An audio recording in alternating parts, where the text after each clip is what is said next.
ओम अज्ञानतिमिरान्धस्य ज्ञानञ्जनशलाकाय चक्षुरुन्मीलितं येन तस्मै श्रीगुरवे नमः। वाञ्छाकल्पतरुभ्यश्च कृपा सिन्धुभ्यः च पतितानां पावनेभ्यो वैष्णवेभ्यो नमो नमः। जय श्री कृष्ण चैतन्य प्रभु नित्यानंद श्री अद्वैत गदाधर शिवासादि गौर भक्तवृंद। हरे कृष्ण कृष्ण कृष्ण हरे हरे, हरे राम राम राम हरे हरे। आगे बढ़ते हैं हम लोग। मैं लिखना भूल गई।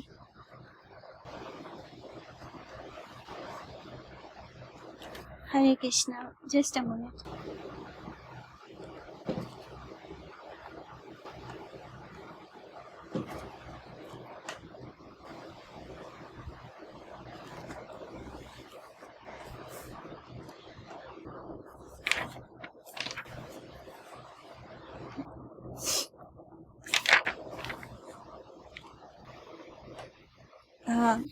सब पापी आजकल उदर भरण के लिए मैं ईश्वर हूँ ऐसा बोलते हैं। असल में वे सब कौन है? बूढ़े बैल, महामूर्ख, गर्दर्भ श्रृगालों के समान शिष्यों को लेकर कोई कहता है कि मैं रघुनाथ हूँ, यानी मैं राम जी हूँ, और इस प्रकार का चिंतन करते रहो, यानी मुझे ही भगवान मानो।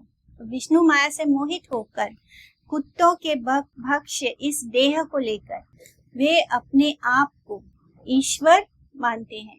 गौर चंद्र से सचिनंदन सबके प्रभु है। नयन भर कर इनकी शक्ति को देख लो। उनकी इच्छा मात्र से करोड़ों लोग एकत्रित हो जाते हैं, करोड़ों महादीप जलने लगते हैं। द्वार द्वार पर कौन केला रोपित करता है, कौन गाता है, कौन बजाता है, कौन पुष्प वृष्टि करता है। तो ये सब कुछ कैसे चल रहा है, कैसे हो रहा है? इतने करोड़ों लोगों को कैसे लेकर चल रहे हैं महाप्रभु? कैसे द्वारों पर अपने आप ही सबके द्वार सजे सजाए हुए हैं। तो ये सब कुछ महाप्रभु की कृपा से होता है। करी लेना मात्र श्री धरे राजलपान, की हैला ना जानी प्रेमेरा अधिष्ठान। भक्त वात्सल्य देखी त्रिभुवन कांदे, भूमि ते लौटाए केहा केश नाही बांधे।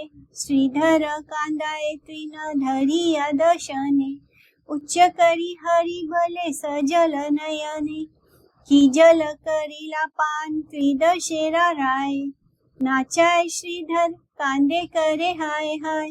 भक्त जल पान करी प्रभु विश्वंभर, श्रीधर अंगने नाचे वैकुंठ ईश्वर। प्रिया गणे चतुर्थी के गाए महारसे, नित्यानंद गदाधर शोभे दुई पाशे। खोला बेचा सेवा केरा देख भाग्य सीमा, ब्रह्म शिव कांदे यार देखी या महिमा।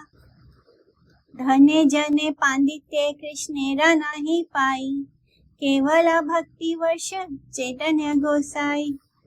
यानी चैतन्य महाप्रभु जो है वो धन जन और पांडित्य के बल से नहीं प्राप्त कर सकते हम कृष्ण को।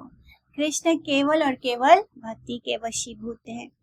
जलपाने श्रीधरेरा अनुग्रह करी, नगरे आईला पुनः गौरांग श्रीहरि। नाचे गौर चंद्र भक्ति रसे ठाकुर, चतुर्दिखे हरि ध्वनि सुनिए प्रचुर। तो जलपान द्वारा श्रीधर को अनुग्रहित करके गौरांग श्रीहरि फिर से नगर में लौट आए और अपने नगर में भक्ति रस के ठाकुर नृत्य कर रहे थे। उनके चारों ओर प्रचुर हरिध्वनि सुनाई दे रही थी। सर्वलोका जीनी नव द्वीपे शोभाए, हरि बोल सुनी मात्र सवार जीवाय। येसु के विवल शुक नारद शंकरा, से सुखे विवल सर्वनादिया नगरा। उस समय नवदीप की शोभा ने सब लोगों को जीत लिया था। सबकी जीवा पर केवल एक ही चीज था, वो क्या है? हरि बोल सुनाई दे रहा था। जिस सुख के कारण शुभदेव, नारद मुनि, शंकर जी विवल होते हैं, उसी सुख में अब क्या है? सारा नादिया नगर विवल था। पूरे नवदीप में प्रभु का नृत्य एवं नृत्य काल चल रहा है।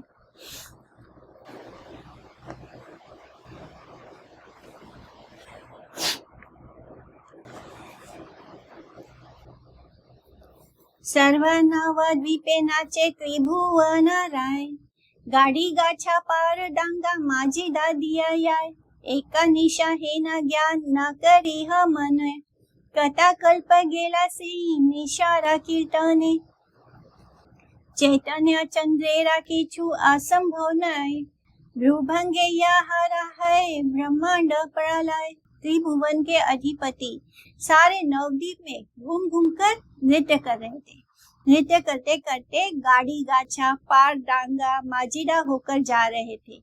ऐसा मत समझिएगा कि वह केवल एक रात का ही कीर्तन था। उस रात के कीर्तन में ना जाने कितने कल्प बीत गए थे, जिनकी भ्रू भंगिमा के कारण ब्रह्मांड का प्रलय हो जाता है। यानी भगवान के जो आईब्रोज हैं वो उनके आईब्रोज के मूवमेंट मात्र से क्या हो जाता है, ब्रह्मांड का प्रलय हो जाता है, खत्म हो जाता है ब्रह्मांड। उस चैतन्य चंद्र के लिए कुछ भी असंभव नहीं है। ये बिल्कुल वैसा ही है जैसे भगवान ने रासलीला की रचाई थी गोपियों के संग। तो ऐसे लग रहा था कि बस एक रात ही हुआ है, लेकिन वो एक रात कैसा था, ब्रह्मा का एक रात जितना था। यानी ब्रह्मा का तो जो धरती पर जो एक साल होता है वो ब्रह्मा का एक पल होता है। तो सोचो कि ब्रह्मा के जो एक रात था तो वो कितने कल्प उस एक रात में बीत गए। तो इस तरह जब महाप्रभु कीर्तन करने निकले हैं करोड़ों अपने भक्तों के संग, तो वो एक रात क्या हुआ, करोड़ों कल्प उस एक रात में बीत गए। अधिपति सारे नवद्वीप में घूम घूम कर नृत्य कर रहे थे और नृत्य करते करते वो गाड़ी गाछा पार डांगा माजिदा होकर जा रहे। तो ये तीनों जो है ये किसी जगह का नाम है। नवद्वीप के विभिन्न पल्लियों में गाड़ी गाछा, वर्तमान में उसका नाम है स्वरूपगंज, थारा, मोहभेशगंज आदि गांव, यानी ये सब अभी नाम बदल गए हैं। तो पहले उनका नाम था गाड़ी गाछा, पारडांगा, माजिदा, मध्यद्वीप इत्यादि। आजकल पारडांगा नाम के गांव का अवस्थान विलुप्त हो चुका है अथवा दूसरे किसी नाम से उसे पुकारा जाता है। महाभाग्यवानी से ए सब तत्व जाने, शुष्क तर्कवादी पापी किछु ही न माने, ये न गरे नाचे वैकुंठेरा अधिराज, ताहराओ भाषाए आनंद सिंधु माज। महाभाग्यवान व्यक्ति ही इन सब तत्वों को जानता है। शुष्क तर्कवादी पापी व्यक्ति कुछ भी मानने को तैयार नहीं होता है। वैकुंठ के अधिराज जिस नगर में नृत्य करते थे वहां के सभी लोग आनंद के सागर में बहने लगते थे। से हुंकार से गर्जन से प्रेमेरा धार, देखिया कांदाए श्री पुरुष नादियार, केहा बोले सचिरा चरणे नमस्कार, हे ना महापुरुष जन्मिले गर्भे यार, केहा बोले जगन्नाथ मिश्र पुण्यवंत, केहा बोले नादियारा भागेरा नाही अंत।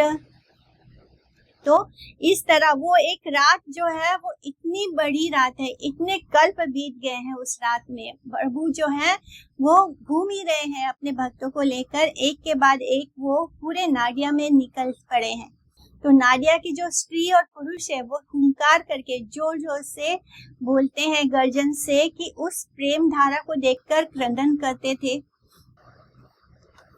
यानी महाप्रभु जिस तरह से हुंकार करते हैं, गर्जन करते हैं, उसको देखकर वहां के जो स्त्री पुरुष है नारिया के, वो सब उनको देख देख कर क्रंदन कर रहे हैं, रो रहे हैं। कोई कहता है कि उन सच्ची माता के चरणों में मैं नमस्कार निवेदन करता हूँ जिनके गर्भ से ऐसे महापुरुष ने जन्म लिया है। कोई कहता है कि जगन्नाथ मिश्र पुण्यवंत है, कोई कहता है कि नाडिया के भाग्य का अंत नहीं है। एई माता लीला प्रभु कथा कल्प कैला, सबे भले आजी रात्रि प्रभात न हैला। इस प्रकार से कितने कल्पों तक प्रभु लीला विलास करते रहे। सभी कह रहे थे कि आज की रात का तो कोई अंत ही नहीं है। यानी इतनी लंबी रात, एक कल्प ही कितना बड़ा होता है, यहाँ तो पता नहीं कितने कल्प बीत गए हैं। एई माता बलि सबे दे जयकार, सर्वलोक हरि बिने नाही बले आर। मैंने ये सब लोग पता नहीं कितने कल्पों तक हरि नाम कर रहे हैं, हरि कीर्तन हो रहा है। प्रभु देखी सर्वलोक दंडवत हया, पढ़ाए पुरुष स्त्री बालक अलैया। ऐसा कहते हुए सभी जय ध्वनि प्रदान कर रहे थे। हरि के अतिरिक्त कोई कुछ और कहता ही नहीं था। प्रभु को देखकर स्त्री पुरुष आदि सभी लोग अपने अपने बच्चों के साथ प्रभु को दंडवत प्रणति निवेदन कर रहे थे। शुभ दृष्टि गौर चंद्र करी सब कार्य, स्वानुभावानंदे प्रभु कीर्तने विहरे। ऐसा लीला कभू नाही परिच्छेद, आविर्भाव तिरोभाव एई कहे वेद। सबके प्रति शुभ दृष्टि प्रदान करके स्वानुभावानंद निजी आनंद में प्रभु कीर्तन में विहार कर रहे थे। इन सब लीलाओं का कभी अंत नहीं होता है। वेद इनको क्या कहते हैं? आविर्भाव तिरोभाव के रूप में मानते हैं। भगवान की जो लीलाएं होती है उनका कोई अंत नहीं होता, बस उनका आविर्भाव होता है और तिरोभाव होता है। एखने ए रूप भक्त गणे करे ध्यान, सेई रूपे सेई खाने प्रभु विद्यमान। जहाँ जहाँ जिस रूप में भक्त वृंद प्रभु का ध्यान करते हैं, वहाँ वहाँ उसी रूप में प्रभु आविर्भूत हो जाते हैं। यद्यता उरुगाया विभावयन्ति तद तद तद वपु प्रणय से सदानुग्रहाय। Srimad Bhagavatam canto 3 chapter 9 shloka number 11। तो इसका मतलब है पुण्य श्लोका भक्त वृंद अपनी अपनी सिद्ध देहगत भावना के अनुसार आपके जिस जिस नित्य स्वरूप की विभावना करते हैं, उन सब के प्रति अनुग्रह प्रकाश करने के लिए आप उसी नित्य रूप को उनके समक्ष प्रकटित करते हैं। जैसे जैसे भक्त की भावना होती है, भक्त भगवान को जिस रूप में भजता है, जिस रूप में वो उनके साथ अपने आप को कनेक्ट करता है, अपना संबंध जोड़ता है, भगवान भी उसको उसी रूप में दर्शन देते हैं। अद्यपि चैतन्य ये सब लीला करे, यारा भागे ठाके से देखाए निरंतर। आज भी श्री चैतन्य देव ये लीलाएं करते रहते हैं। जिसके भाग्य में होता है वह उनको निरंतर देखता रहता है। जो भक्त शुद्ध भक्त होते हैं भगवान के प्रेम में, वो निरंतर ही भगवान की लीला में रहते हैं। इसलिए जिसके भाग्य में होता है, जिसके पास इतनी सुकृति होती है, जिसके अंदर भगवान के लिए प्रेम होता है, वो निरंतर ही भगवान की इन लीलाओं को देख सकता है। क्योंकि महाप्रभु की जो ये लीलाएं हैं वो नित्य ही करते रहते हैं। मध्य में किसी द्रव्य के रहते दृश्य वस्तु का संपूर्ण दर्शन संभव नहीं है। पूर्ण चेतन का जितना अंश जीवों की भोग प्रवृत्ति द्वारा आच्छन्न रहता है, उतने अंश में दर्शन अभाव रहने के कारण श्री चैतन्य देव की समग्र नित्य लीलाएं लोगों की दृष्टि से अदृश्य रहती हैं। जो लोग फल भोग करने की आशा अथवा फल त्यागवाद की इच्छा के पीछे नहीं भागते, ऐसे कर्म और ज्ञान के आवरण से मुक्त पुरुष ही श्री चैतन्य लीलाओं का सदैव दर्शन करने में सक्षम होते हैं। यानी जिस जीवात्मा के अंदर भोग प्रवृत्ति होगी, जो अभी भी मटेरियलिस्टिक चीजों के पीछे भाग रहा है, तो उसकी दृष्टि भी भोग प्रवृत्ति वाली होती है। ऐसे लोगों को भगवान के दर्शन नहीं होते। जो लोग फल भोग करने की आशा रखते हैं या फिर फल त्यागवाद की इच्छा के पीछे नहीं भागते, ऐसे कर्म और ज्ञान के आवरण से मुक्त पुरुष ही, यानी जो अपने फल भोगने की इच्छा नहीं रखते हैं या जो अपने फल के त्यागवाद की इच्छा के पीछे नहीं भागते, दोनों ही चीज नहीं करना है। ना तो हमें फल भोगने की इच्छा रखना है, ना हमें फल त्यागना है। हमें क्या करना है? हमें सब कुछ कृष्ण के लिए करना है। तो ऐसे लोग जो भगवान के पीछे भागते हैं, इन सब बाहरी चीजों के पीछे नहीं, ऐसे मुक्त पुरुष ही श्री चैतन्य लीलाओं का सदैव दर्शन करने में सक्षम होते हैं। जिनके अंदर अंश मात्र भी जिनके अंदर संसार को भोग करने की प्रवृत्ति होगी, उनको भगवान के दर्शन कभी नहीं होते। भोगमयी अथवा त्यागमयी बुद्धि मानवों में जड़ता का उत्पादन करती है। एक होते हैं जो भोगमयी होते हैं, यानी भोग करने के लिए ही प्रभु के आश्रय लेते हैं, या भोग करना ही, कर्म का फल भोगना ही उनकी इच्छा होती है। दूसरा कैसे लोग होते हैं, जो ज्ञानी होते हैं, जिन्होंने बड़ा वेद वगैरह पढ़ रखा होता है। ऐसे ज्ञानी लोग क्या करते हैं, वो सब कुछ त्याग देते हैं, यानी उनको लगता है सब कुछ माया है। पर जो भक्त होता है वो क्या करता है, वो ना तो भोग के पीछे भागता है, उसको पता है सबके भोग करता कौन है, प्रभु है, भगवान है। तो वो जानता है कि मुझे नहीं भोग करना है, भोग तो प्रभु को करना है। इसलिए उसके लिए कोई भी चीज मटेरियल नहीं है, कुछ भी माया नहीं है। उसको क्या दिखता है कि हर चीज भगवान के भोग के लिए है, तो वो हर चीज भगवान के भोग में इन्वेस्ट कर देता है, या भगवान के इसमें लगा देता है। अथवा इसलिए कहा गया है कि या तो भोगमयी अथवा त्यागमयी बुद्धि, ये क्या करती है, मानव में जड़ता का उत्पादन करती है, यानी ये दोनों ही हमको मटेरियल लेवल पे रखती है। उस प्रकार की जड़ता के हाथों से मुक्त होने मात्र से ही भोग एवं त्याग की भूमिका का अतिक्रमण करने की शक्ति बद्ध जीव प्राप्त कर लेता है। जब हम इन दोनों ही स्वभाव से मुक्त होते हैं, क्योंकि जब हम जान लेते हैं कि हर चीज भगवान का है और हम कुछ भी त्याग नहीं कर सकते। त्याग कब होगा, जब हमारा कुछ होगा और हम उसको छोड़ दें तो ये त्याग होगा। हमारा तो देह भी हमारा नहीं है, शरीर भी हमारा नहीं है, तो ऐसा कुछ भी नहीं है। आत्मा भी भगवान का अंश है, तो है ही क्या, बचा ही क्या जो हमारा है, जिसको हम त्याग सकते हैं। त्याग तभी फलदायक होता है जब हमारा कुछ हो, जब हम अपना कुछ त्याग देते हैं तब उसको हम त्याग बोलते हैं।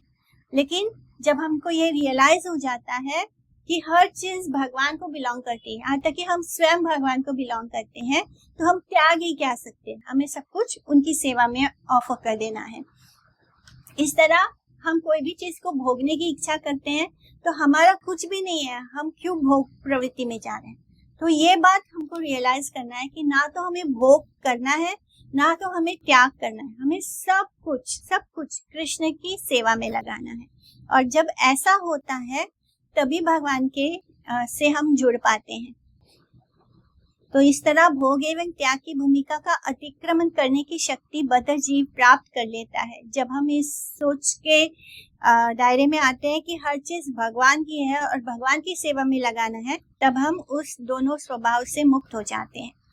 नहीं तो काल शोभ्य, काल द्वारा चलित एवं परिच्छिन्न सीमाबद्ध विचार से अनुपादाय एवं अन्य वस्तुओं के साथ समानता का विचार रखते हुए श्री चैतन्य लीला को भी कर्म और ज्ञान के द्वारा आवृत मानव विलास के साथ एक ही पर्याय में गिनने की असत पिपासा उदित हो जाती है।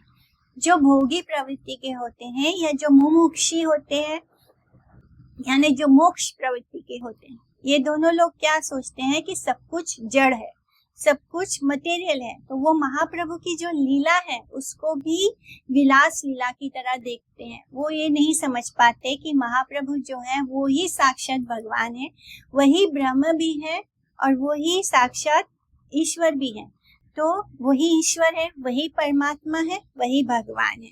जब ये चीज देखने की क्षमता कब आएगी, जब हम मुमुक्षु और बुभुक्षु में नहीं अटकते हैं, जब हम भोग करने की प्रवृत्ति से और त्यागी बनने की प्रवृत्ति से मुक्त होते हैं, तभी हम महाप्रभु की लीलाओं का आनंद ले सकते हैं। अदरवाइज हमको तो यही लगेगा कि ऐसे कोई भक्त हुआ था जो हरि नाम करता है, लेकिन हम उसको भगवान नहीं मान सकते, तो तब हम भगवान के दर्शन भी नहीं कर सकते और ना ही महाप्रभु की लीला को एंटर करके उनकी लीलाओं को कुछ भी समझ पाएंगे या उसको रिलेश कर पाएंगे। भक्त लागी प्रभु रस कल अवतार, भक्त भई कृष्ण कर्म न जानाए आर। कोटि जन्म यदि योग यज्ञ तप करे, भक्ति बिना को न कर्मे फल नहीं धरे। हे न भक्ति बिना भक्त सेविला न है, अतएव भक्त सेवा सर्वशास्त्र कहे। प्रभु के सभी अवतार भक्तों के कारण ही प्रकाशित होते हैं। भगवान इस धरती पर अवतार लेते हैं तो वो उतना उनका लक्ष्य दुष्टों का विनाश करना नहीं होता। उनका मेन पर्पस क्या होता है, अपने भक्तों का संग करना, पर अपना अनुग्रह करना, उन पर अपनी कृपा करना। तो भगवान अपने भक्तों पर मेन कृपा करने के लिए आते हैं। उनको किसी का विनाश करने की या किसी को के साथ युद्ध करने का उनका ज्यादा प्रयोजन नहीं होता है। इसलिए प्रभु की जो उनका लीला होता है उसका प्रकाशन तभी होता है जब उनके भक्त वहां होते हैं। तो प्रभु के सभी अवतार भक्तों के कारण ही प्रकाशित होते हैं। भक्त को छोड़कर कृष्ण और कुछ नहीं जानते हैं। कोटि जन्मों तक कोई व्यक्ति योग करता है, यज्ञ करता है, तपस्या आदि का अनुशीलन करने पर भी वो भक्ति के बिना कोई कर्म फल प्रदान करने में समर्थ नहीं है। इस प्रकार की भक्ति को भक्त की सेवा के बिना प्राप्त नहीं किया जा सकता। यानी जब तक हम किसी भक्त के शरण नहीं लेते, जब तक हम किसी भक्त के को फॉलो नहीं करते, तब तक हमें भक्ति के बारे में कुछ नहीं पता चलेगा। तो इस तरह के भक्ति को भक्त की सेवा के बिना प्राप्त नहीं किया जा सकता। इसलिए सभी शास्त्र भक्त सेवा की महिमा कहते हैं। भगवान के नित्य सेवक ही भगवान के नित्य प्राकट्य का अनुभव करने के योग्य पात्र हैं। वे सेवोन्मुख जनगण की नित्य भूमिका में सदैव अवतीर्ण होते हैं। सेवा चेष्टा नहीं रहने से कृष्ण के कर्म अर्थात नित्य लीला का अनुभव कोई दूसरा नहीं कर सकता। अगर हमारे मन में भगवान और उनके भक्तों के प्रति सेवा करने की इच्छा नहीं होती है, तब क्या होता है, हम भगवान के जो लीलाएं हैं उनके दर्शन नहीं कर सकते। जब हम कथा सुनते हैं तो मन ही मन हम प्रभु के लीलाओं का दर्शन भी कर रहे होते हैं। लेकिन अगर हमारे मन में हम किसी भक्त को नहीं फॉलो करते या हम भक्त में दोष बुद्धि रखते हैं, तो हम भगवान की नित्य लीलाओं का अनुभव नहीं कर सकते। वो केवल और केवल उनके भक्तों के द्वारा ही पॉसिबल होता है।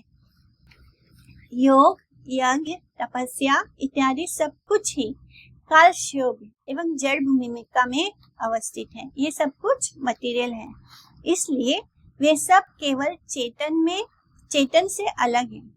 जब तक बद्ध जीवों में से भोग एवं त्याग करने की प्रवृत्ति दूर नहीं हो जाती, तब तक जीव कर्म पाश में आबद्ध रहने के कारण आत्मा की नित्य वृत्ति भक्ति के स्वरूप को समझ नहीं पाते हैं।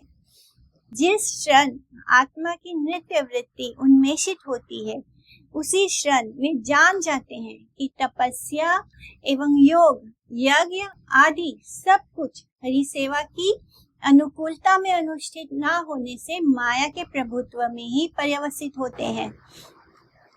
तो जब हमें ये पता चलता है कि हमारी नित्य वृत्ति क्या है, हम भगवान के दास हैं, तब उस क्षण जो जीव आत्मा है वो जान लेता है कि जो तपस्या और योग है, जो यज्ञ है, ये सब कुछ क्या है, हरि सेवा की अनुकूलता में ही अनुष्ठित ना होने से, अगर इन सब चीजों को योग का, तपस्या का, यज्ञ का, ये सब चीजें जो अगर हम कृष्ण, जिससे हमारी कृष्ण सेवा नहीं बढ़ती, हमारे अंदर कृष्ण सेवा करने की इच्छा नहीं आती है, तो ये सब कुछ क्या है, ये सब माया है।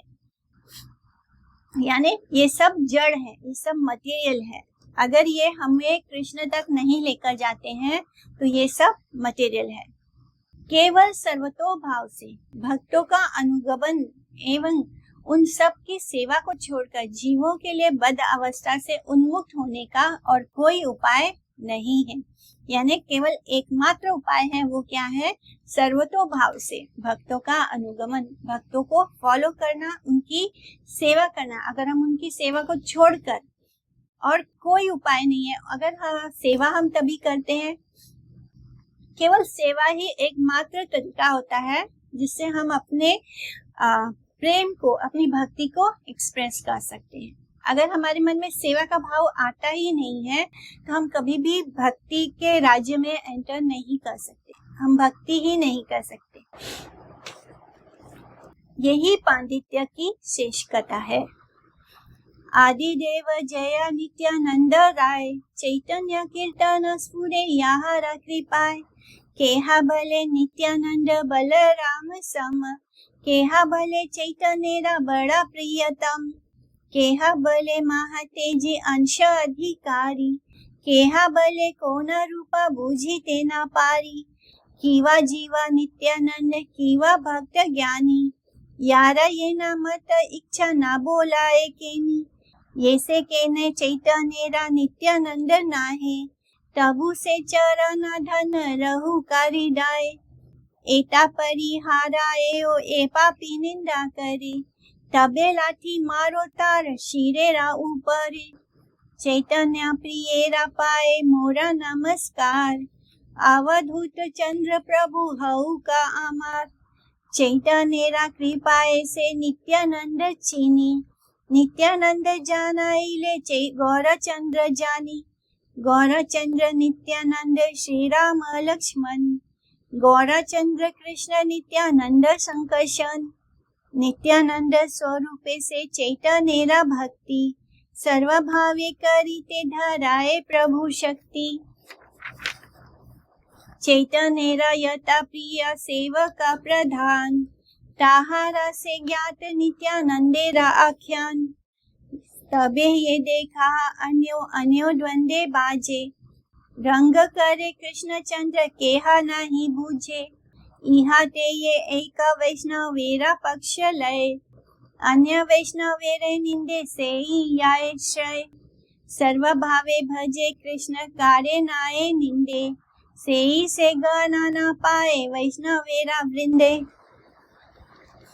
आदि देव नित्यानंद राय की जय हो। उनकी ही कृपा से चैतन्य का कीर्तन स्फुरित होता है। चैतन्य महाप्रभु की लीला नित्यानंद प्रभु की कृपा के बिना नहीं हम समझ सकते, उनका कीर्तन नहीं कर सकते। कोई कहता है कि नित्यानंद बलराम के समान है, कोई कहता है कि वे चैतन्य के बड़े प्रियतम हैं, कोई कहता है समझ में नहीं आता उनका कौन सा रूप है। हो सकता है कि नित्यानंद कोई जीव हो, या ये भी हो सकता है कि वो कोई ज्ञानी भक्त हो। अपनी अपनी इच्छा के अनुसार कोई कुछ भी क्यों ना कहे, अपनी अपनी इच्छा के अनुसार माने हम सब अपनी अपनी इच्छा, हमारा जितना अधिकार होगा उतना ही हम भगवान के भक्तों को और उनकी लीलाओं को समझ सकते हैं। तो जिसका जितना अधिकार होता है वो उसी लेवल तक सोचता और समझता है। इस तरह अपनी अपनी इच्छा के अनुसार कोई कुछ भी क्यों ना कहे। चैतन्य के नित्यानंद जैसे भी हों, हर अवस्था में उनके चरण धन मेरे हृदय में विराजित रहे। इतना परिहार करने पर भी जो पापी नित्यानंद प्रभु की निंदा करता है, उसके सिर के ऊपर मैं लात मारता हूँ। चैतन्य के प्रियजनों के चरणों में मैं नमस्कार निवेदन करता हूँ। अवधूत चंद्र माने नित्यानंद मेरे प्रभु बन जाएं। चैतन्य की कृपा से नित्यानंद को पहचाना जा सकता है। नित्यानंद द्वारा समझाए जाने से ही गौर चंद्र को जाना जा सकता है। गौर चंद्र नित्यानंद श्री राम लक्ष्मण स्वरूप है। गौर चंद्र कृष्ण है तो नित्यानंद संकर्षण है। नित्यानंद स्वरूप में ही चैतन्य के प्रति भक्ति सर्वतोभाव से संपादन करने के लिए शक्ति विराजमान है। चैतन्य, इसलिए हम गुरुदेव को नित्यानंद प्रभु का ही रिप्रेजेंटेटिव कहते हैं। तो जो नित्यानंद प्रभु हैं वो ही हमारे लिए गुरु तत्व हैं। इस तरह जब तक गुरु की कृपा ना हो, नित्यानंद प्रभु की कृपा ना हो, हम कृष्ण की लीला में नहीं प्रवेश कर सकते, गौर हरि की लीला में नहीं प्रवेश कर सकते। चैतन्य के जितने भी प्रधान सेवक हैं वे सब नित्यानंद के आख्यान को जानते हैं। फिर भी आपस में कभी कभी जो कला दिखाई देती है, यानी जैसे नित्यानंद प्रभु और अद्वैत प्रभु के बीच में कभी कभी जो हमें क्लेश और कला दिखाई देता है, वो कृष्ण चंद्र का एक कौतुक रंग है। यानी कृष्ण भगवान को आनंद देने के लिए वो सभी इस तरह लीला करते हैं। भक्त जब आपस में लड़ते हैं तो उसको लीला कहते हैं, यानी वो भगवान को ही सुख देने के लिए करते हैं। तो कृष्ण चंद्र का एक कौतुक रंग है, इसको कोई नहीं समझ सकता। आपस में कला को देखकर जो कोई एक वैष्णव का पक्ष लेता है और दूसरे वैष्णव की निंदा करता है तो वो विनाश को प्राप्त होता है, क्योंकि अपराध लगता है, क्योंकि हमसे एक वैष्णव की निंदा हो जाती है और वैष्णव निंदा यानी अपराध होता है। अपराध से भक्ति और सुकृति पूरी तरह खत्म हो जाती है। जिस सुकृति को हम प्राप्त करने के लिए जन्मों जन्म लगा देते हैं, वो वैष्णव निंदा या वैष्णव अपराध करने से एक क्षण में खत्म हो जाता है। श्री गौर एवं नित्यानंद श्री राम और लक्ष्मण है। श्री गौर नित्यानंद श्री कृष्ण नारायण एवं श्री संकर्षण है। वास्तविक सेव्य वस्तु की विभिन्न स्तरों में श्री चैतन्य लीला का दर्शन करने से सेव्य तत्व के प्रकाश के साथ श्री चैतन्य नित्यानंद में अभेद बोध उदित होता है, यानी दोनों में कोई भेद नजर नहीं आता। विभिन्न प्रकाशों के द्वारा नित्यानंद प्रभु ही श्री चैतन्य देव की सेवा करने में समर्थ हैं। नित्यानंद प्रभु से ही जीव शक्ति निकली हुई है, इसलिए सेवा धर्म प्रत्येक जीव का नित्य धर्म है, क्योंकि नित्यानंद प्रभु से ही सब सृष्टि का क्रिएशन होता है। जो सृष्टि रचना होती है वो नित्यानंद प्रभु के द्वारा ही होती है। वो ही विष्णु बनते हैं, वही महाविष्णु बनते हैं, और कारणोदक्षाई विष्णु भी वही है, और कारणोदक्षाई विष्णु बन के वो सृष्टि की रचना करते हैं। तो हम सब जो नित्यानंद प्रभु है केवल वही सर्व कर सकते हैं भगवान को, और क्योंकि हम सब उनसे ही निकले हुए हैं, यानी जीव शक्ति जीवात्मा जो है वो शक्ति स्वरूप है, और भगवान जो है कृष्ण जो है वो क्या है, वो शक्तिमान है। वो शक्ति को पोजेस करने वाले हैं। जिनके पास वो शक्ति होती है तो वो शक्तिमान है, और जीवात्मा क्या है, वो शक्ति है। तो जो जीव शक्ति है वो नित्यानंद प्रभु से ही निकली है, और इसलिए क्योंकि वो ही क्रिएशन करते हैं तो हम सब उनसे ही आते हैं। इसलिए हम सब क्या है, हमारा भी धर्म, नित्य धर्म यही है। जीवात्मा का नित्य धर्म भगवान की सेवा करना ही है, इसलिए सेवा धर्म प्रत्येक जीव का नित्य धर्म है। तो नित्यानंद प्रभु एवं श्री अद्वैत प्रभु के बीच में जो प्रेम कला दिखाई देती है वो कृष्ण की इच्छा के अनुसार ही संपन्न होती है। इस बात को बहिर्मुख लोग, जो मटेरियलिस्टिक लोग हैं, वो समझने में असमर्थ हैं। बिना समझे एक का पक्ष अवलंबन करने से दूसरे वैष्णव के साथ विरोध हो जाता है, परंतु ऐसा करने से क्या होता है, अपराध ही संचित होता है, यानी अपराध जमा हो जाता है। श्री भगवान का सर्वतोभाव से भजन करने पर भगवान ही बहिरंगा शक्ति में जो सब देवता दिखाई पड़ते हैं उन सब की निंदा करने का अवकाश नहीं मिलता है। इस प्रकार दूसरों की निंदा से रहित भागवत वास्तव में उत्तम भागवत सेवक की श्रेणी में गिने जाते हैं। तो जब हम हर तरह से हर समय भगवान का भजन करते हैं तब क्या होता है, हम सब जगह सब लोगों में सब हमारी दृष्टि बदल जाती है। हम हर जीवात्मा में भगवान की जो बहिरंगा शक्ति है, जो ये मटेरियल वर्ल्ड है, यहाँ भी जो जीवात्मा है वो क्या है, वो एक्चुअली में भगवान का अंश है। तो हम सब में भगवान को ही दर्शन करने लग जाते हैं। तो इससे क्या होता है, जब हमें सब जीवात्माओं में भगवान के दर्शन होते हैं तो ऑटोमेटिकली हमसे किसी की निंदा होती ही नहीं, क्योंकि हमारे अंदर इतना करुणा आता है कि क्योंकि हम अपने प्रभु को हर जगह देख रहे हैं। जब हमें हमारे कृष्ण हर जीवात्मा में दिखने लगते हैं तो ये नहीं लगता कि इसने मेरे बारे में कुछ बोला या उसने कुछ बोला। हमें दिखाई देता है कि वो कृष्ण ही सबके अंदर है, और कृष्ण और वो जो कोई कर रहा है तो वो क्या कर रहा है, कृष्ण को ही आनंद देने के लिए कर रहा है। भगवान ने ऐसे बनाया है तो अपने एंटरटेनमेंट के लिए बनाया है ये संसार। जैसे हम टीवी सीरियल देखते हैं तो ये हमारा सीरियल चल रहा है इस संसार में, जिसको भगवान एंजॉय करते हैं। तो वो भगवान ने अपने आनंद के लिए सब कुछ रचा है। हम अपना आनंद ढूंढने लग जाएंगे, उनकी सेवा को त्याग देंगे तो हम दुख, तकलीफ और परेशानी में फंस जाएंगे। इसलिए हमारा जो धर्म है वो क्या है, नित्य धर्म, भगवान का सेवा करना। इस तरह हम जब सब में कृष्ण को देखने लग जाएंगे तो हमारे पास फुर्सत नहीं होगी किसी की निंदा करने का। इस प्रकार दूसरों की निंदा से रहित महाभागवत वास्तव में उत्तम भागवत सेवक की श्रेणी में गिने जाते हैं, और ऐसे लोगों को ही महाभागवत कहा जाता है। अद्वैत चरणे मोर एई नमस्कार, ताना प्रिय ताहि मति रहु का आमार। सर्व गोष्ठी सहित गौरांग जय जय, सुनीलई मध्य खंड भक्ति लभ्य है। अद्वैत के चरणों में मैं नमस्कार निवेदन करता हूँ और ये चाहता हूँ कि उनके प्रियजनों के प्रति मेरी मति बनी रहे। सर्व गोष्ठी सहित गौरांग की जय हो, जय हो। सर्व गोष्ठी यानी उनके सभी पार्षदों के साथ श्री गौर हरि, उनके सभी गौर महाप्रभु के जितने भक्त वृंद हैं उन सब के साथ गौर हरि की जय हो। मध्य खंड की इस कथा को सुनने मात्र से भक्ति मिल जाती है। मैंने ये जो चैतन्य भागवत है वो साक्षात भक्ति का ही स्वरूप है। हर चैप्टर में महाप्रभु की हर लीला को केवल सुनने मात्र से भक्ति प्राप्त हो जाती है। अद्वैतेरा पक्ष लया निंदे गदाधर, से पापिष्ट कभू नहीं अद्वैत किंकर।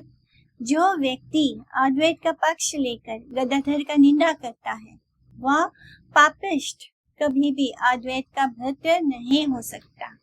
तो बहुत सारे अद्वैत आचार्य के जो शिष्य हैं उन्होंने गदाधर पंडित का अनुगत्य स्वीकार किया, जिस कारण से उनके जो पुत्र हैं, कुछ पुत्र अद्वैत आचार्य के जो मायावादी विचारधारा के थे, उनके जो कुछ शिष्य थे जो मायावादी विचारधारा के थे, जो जिन्होंने उनके पुत्रों को फॉलो किया, वो लोग गदाधर पंडित की निंदा करते हैं। तो इसलिए इस बात को बार बार मेंशन किया गया है कि जो गदाधर की निंदा करता है वो कौन है? वो पापी है। वो पापी कभी भी अद्वैत आचार्य का दास नहीं हो सकता। भले ही वो अपने आप को अद्वैत आचार्य का दास बोलता हो, भले ही वो अद्वैत आचार्य की तुलना विष्णु जी से कर रहा है, यानी उनको साक्षात विष्णु मानता है, तो ये सब गलत है। अद्वैत आचार्य स्वयं को महाप्रभु के दास मानते हैं और जो अद्वैत आचार्य की इन शिक्षाओं को नहीं फॉलो करता, उनके मनोभिष्ट, उनका मन में जो हृदय में जो भाव है उसको नहीं समझता, वो उनका दास हो ही नहीं सकता। अद्वैत आचार्य के अनुगत्य की छलना से जो व्यक्ति श्री गदाधर पंडित के श्री चरणों में अपराध कर बैठते हैं, वे कभी भी श्री अद्वैत के निजी दास नहीं हो सकते। वे सब केवल मात्र क्या है? पापिष्ट।